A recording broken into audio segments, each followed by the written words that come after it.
Grande do Sul tem 58 fábricas de cerveja artesanal. O mercado que cresceu mais de 60% nos últimos 10 anos. Sobre esse assunto, nós conversamos com o presidente da Associação Brasileira de Microcervejarias e também ele, o Jorge Gitzler, isso?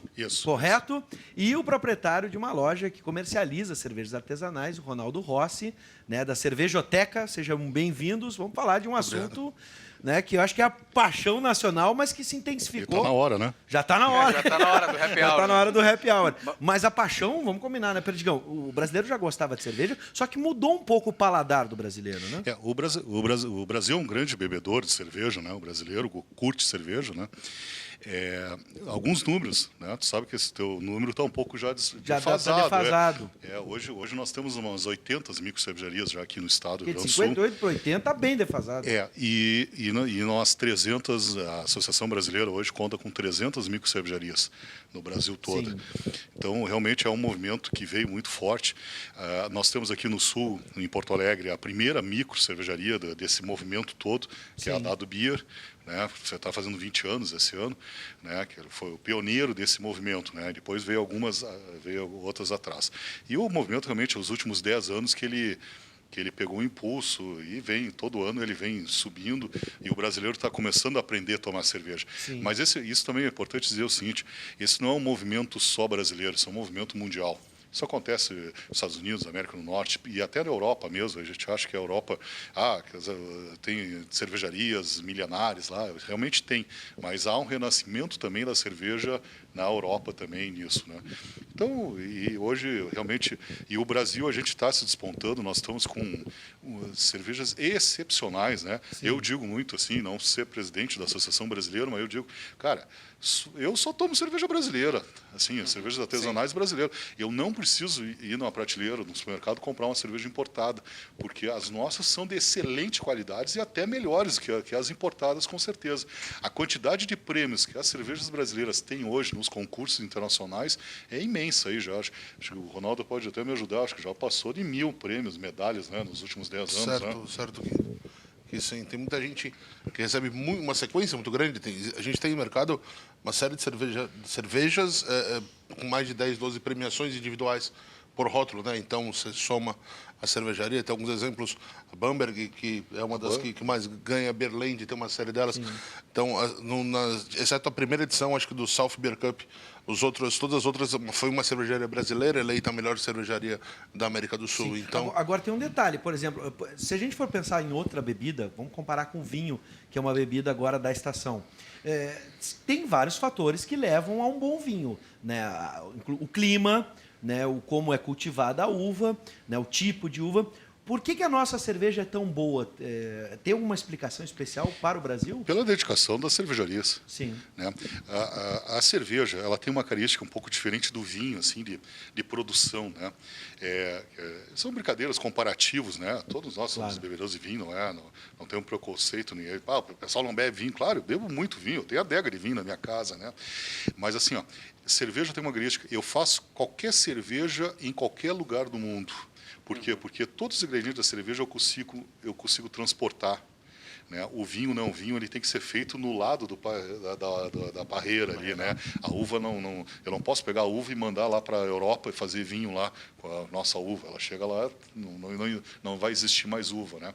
Então hoje se consegue, eu quero um ingrediente da Austrália, eu quero um fermento da australiano de uma cervejaria lá da Coopers australiana, eu consigo mandar vir esse fermento lá para mim e fazer essa cerveja igual que se faz na Austrália aqui, né?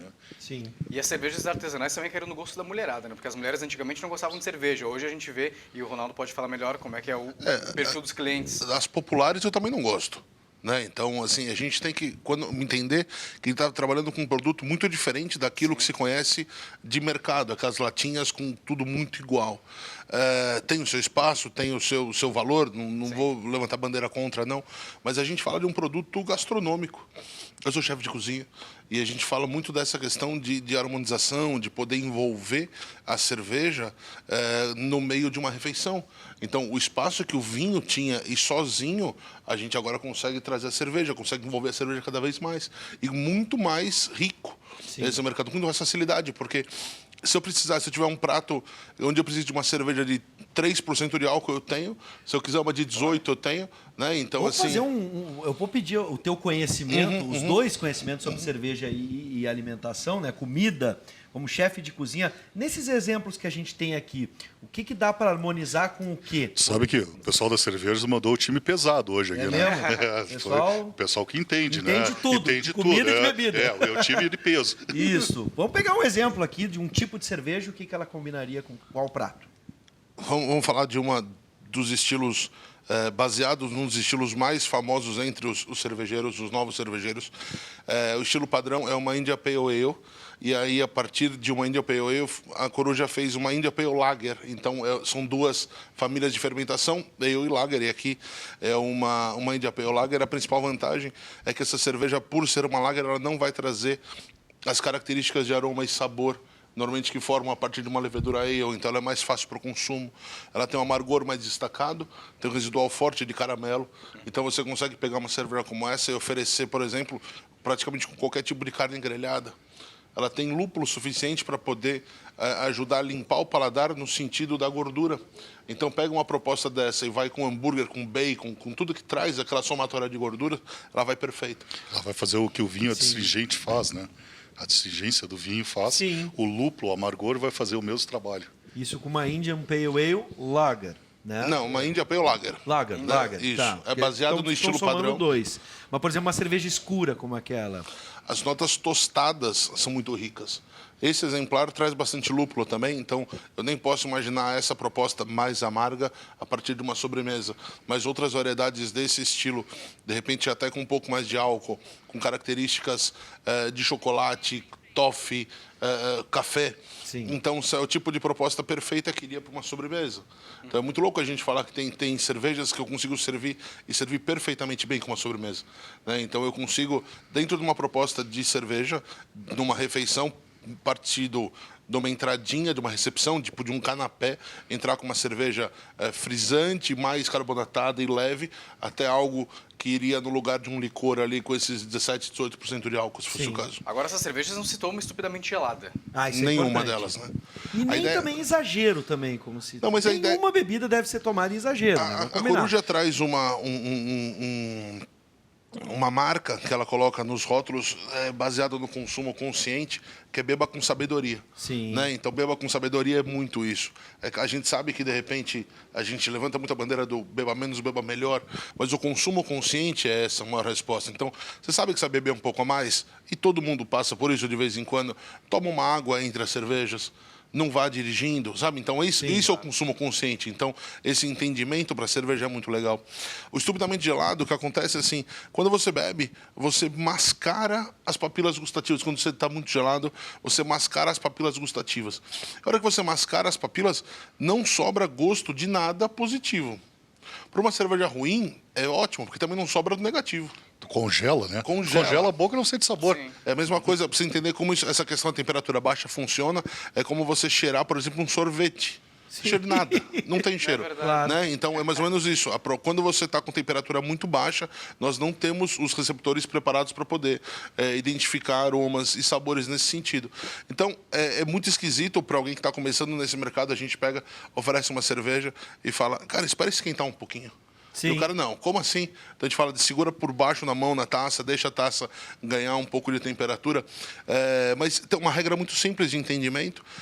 A gente pode fazer uma proporção disso pelo teor alcoólico. Então uma cerveja de até uns 4% de álcool, a gente serve ali perto de 3, 4 graus. São cervejas mais refrescantes. Sim. As mais alcoólicas a gente consegue subir até 12 graus de temperatura.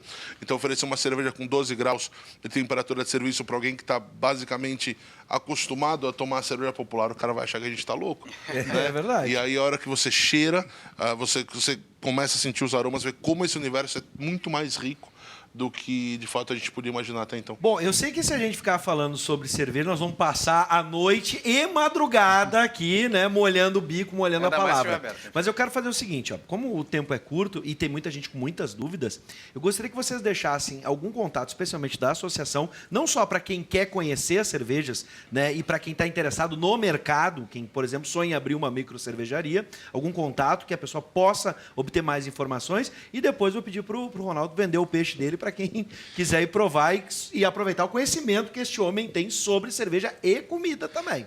Nós somos uma associação de empresas, né? Então é fácil nos achar no Facebook, Abra Serva. Então ali nós publicamos muito material ali sobre legislações. Nós temos um problema, quem quiser abrir uma cervejaria, às vezes quando eu digo assim, cuidado, isso aqui paga 60% de imposto. Nossa. Ontem foi dia de imposto. Realmente é um problema. A gente até brinca, né? Sim. Essa aqui é a parte que você toma e essa aqui é a parte que o governo toma de você, né? Tá bom. Né? Mas entra no site lá e nos acha. E esse fim de semana, rapidamente, a partir de amanhã, até um dos motivos que o Ronaldo está aqui vindo de São Paulo, está havendo o concurso nacional de cervejas artesanais caseiras, do pessoal que faz cerveja em casa aqui em Porto Alegre. Né? São mais de 1.000 cervejas que serão avaliadas e terá uma série de eventos, palestras, eventos, degustações, etc. E todas as informações estão no site acervagaúcha.com.br. Muito bem. Ronaldo, quem quiser te encontrar para saber mais sobre cerveja e aprender com o mestre? Em São Paulo, a base da Cervejoteca Matriz. Aqui no Rio Grande do Sul, a gente tem uma loja em Novo Hamburgo. Perfeito. Que foi a primeira loja fora do estado, inclusive, muito gostosa. O e-mail simples, falecom@ronaldorossi.com.br, e lá tem, de repente, se for uma questão de programação, tem todas as formações de sommelier de cerveja. Sim. E que a gente trabalha, é bem bacana. Bom, adivinha, estouramos o tempo. Podia Sentido falar muito inverso, mais. a gente vai combinar mais uma, hein? Segunda-feira? Pode ser? Vamos combinar.